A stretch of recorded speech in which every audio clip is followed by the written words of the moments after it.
Okay, magandang umaga mga kaubandenyo. Nandito po ang inyong lingkod, Consial Day Alejo. At pasensyahan niyo po ako at ako'y naka-shades kasi galing pa po ako sa trabaho.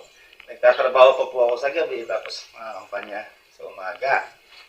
So kanina, nagsimba muna ako tapos dumiretso ako dito sa puntod ng Sean Road ni Alejo. Kung kilala niyo si Sean, siya yung nagligtas sa kanyang mga kasamaan bago siya binagyan ng buhay.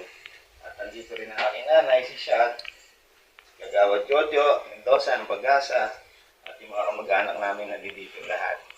So humingi ako ng guidance muna kay Lord, tapos sa kanila.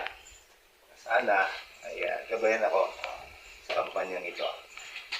So una sa lahat, sa mga hindi sa akin nakakakilala, ako si Rodolfo de Alejo, taga-Paliwas.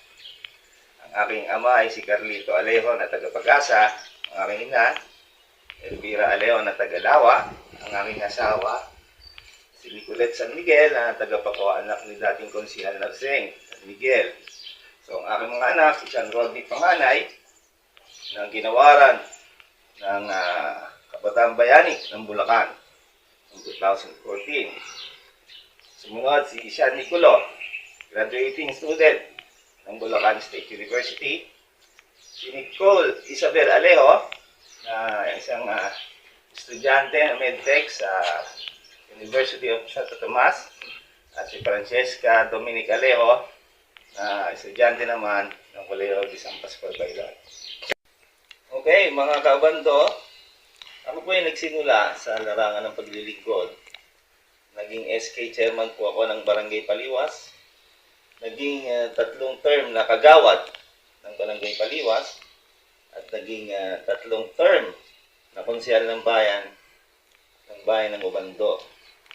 So alam nyo, nung panahon na ako'y konsehal, ang baha dito sa Obando ay sobrang matataas at madalas laging baha dahil nga ang pangharang lamang natin noon ay mga kawayan. Yung ring dike lamang po ang hinaharang ng panahon na yon. So sabi ko sa aking sarili na kapag ako ay hindi nakatulong sa paglutas ng problema sa baha sa ating bayan ng Obando, ako hindi na muling tatakbong konsehal. So naisip natin, gumawa tayo ng proposal, gumawa tayo ng resolusyon, gumawa tayo ng plano na dapat ay mega dike ang ilagay natin dito sa ating bayan. At ito ay pinasa natin sa DPWH, pinalok natin hanggang sa ito nga ay naisa katuparan.